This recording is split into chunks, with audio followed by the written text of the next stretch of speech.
चलो one very good morning dear friends. हमारे सामने है ऋतु, जो कि एक विश्वासी हैं। इनके जीवन में प्रभु ने बहुत अद्भुत कार्य किए हैं और ये अपनी जीवन की टेस्टिमनी हमारे साथ शेयर करने जाएंगी, जैसे कि आप लोग भी ये विश्वास में बढ़े, क्योंकि विश्वास सुनने से आता है। सुनना मसीह के वचनों में से होना चाहिए। जब हम विश्वास सुनते हैं तो हम लोग आत्मिक उन्नति करते हैं। तो मैं ऋतु जी को रिक्वेस्ट करूँगा कि अपनी टेस्टिमनी शेयर करें।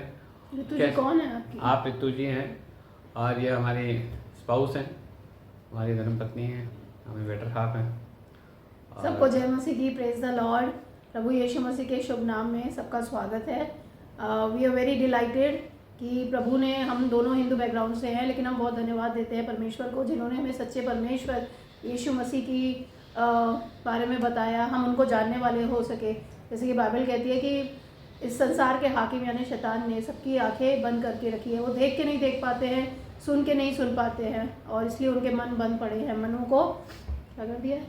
खोला है, नहीं, मनों को हार्ड कर दिया है, मनों को दृढ़ कर दिया है, मनों को कठोर कर दिया है। लेकिन हम बहुत धन्यवाद देते हैं पिता परमेश्वर का, जिन्होंने अपने पुत्र यीशु मसीह के अपने उस रहस्य को हमारे आगे प्रकट किया।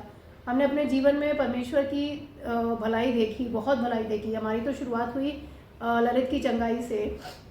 प्रभु ने हम पे कृपा की, ललित के थ्रू हम यीशु मसीह में आए, ललित चंगे हुए, और फिर हमने बपतिस्मा लिया। और जब हमने बपतिस्मा लिया, परमेश्वर ने हमारे जीवन में काम करना शुरू किया। पहले हमारी ज़िंदगी अधूरी थी, अधूरी इन द सेंस हमारे लाइफ में खालीपन होता है। हम टीवी के द्वारा, पार्टीज़ के द्वारा, कपड़े पहनने के द्वारा अपने आप को फिल तो करना चाहते हैं, लेकिन वो फीलिंग होती नहीं है। लेकिन जब प्रभु यीशु मसीह आए, उनका प्यार आया, तो अंदर बहुत अच्छा लगने लगा, बहुत अच्छा फील होता था, बहुत भरापन लगता था अंदर, हमारे अंदर। प्रभु के वचन, फिर धीरे धीरे हम सीखे कि प्रभु के वचनों पे कैसे चलना चाहिए। वाकई में सिर्फ वो बाइबल के वचन सिर्फ एक वर्सेस नहीं है, जैसे हम लोग दूसरे थॉट्स पढ़ते हैं। ये जिंदा वचन है जो काम करते हैं।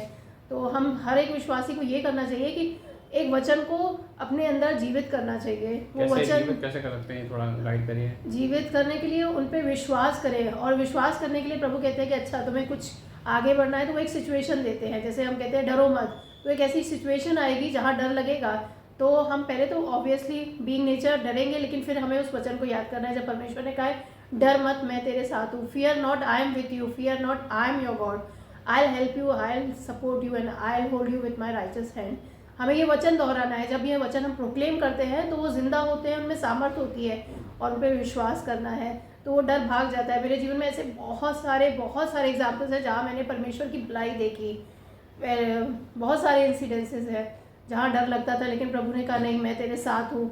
तो हम लोग को वो हटाते थे। हम में से अक्सर आप लोग में भी ऐसा होता होगा, जब हम सुबह उठते हैं मोस्टली हम एक नेगेटिव थॉट के साथ उठते हैं। अच्छा आज ये काम है, ये काम है, आज ये करना है। तो मेरे जीवन में भी पहले ऐसा होता था, हम एक हार्ट बीट के साथ उठते थे, अरे आज के दिन ये करना है, ये करना है। लेकिन अब जब उठते हैं तो परमेश्वर के वचनों के साथ उठते हैं। इतनी राहत मिलती है सुबह उठ के, और बेस्ट होता है कि आप प्रभु के वचन के साथ उठो। जब परमेश्वर कहता है कि जैसे मैं मूसा के साथ था वैसे ही तेरे संग रहूँगा, मैं कभी ना तुझे छोड़ूंगा, कभी ना त्यागूंगा। सच, वाकई में सच है परमेश्वर का वचन।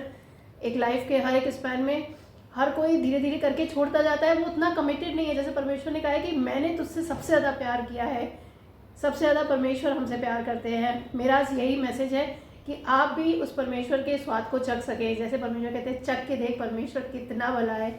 हमने अपने जीवन में परमेश्वर का स्वाद चखा है। मेरी आज सबसे यही दुआ है कि आप अपने जीवन में परमेश्वर के स्वाद को चखने होने वाले हो सके।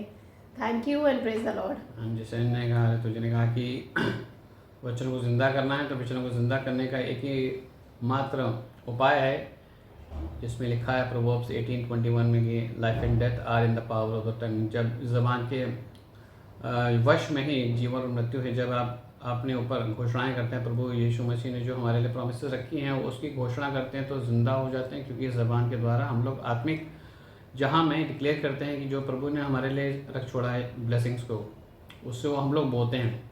उसी तरह जब प्रभु को नहीं जानते हैं, तो हम लोग अपने ऊपर जाने अनजाने में अपने शब्दों के द्वारा ही एक नेटवर्क, एक जाल बुन देते हैं, जिसके जाल के अंदर हम अपने आप को जो है देखते हैं कि हम लोग ट्रैप होते जाते हैं।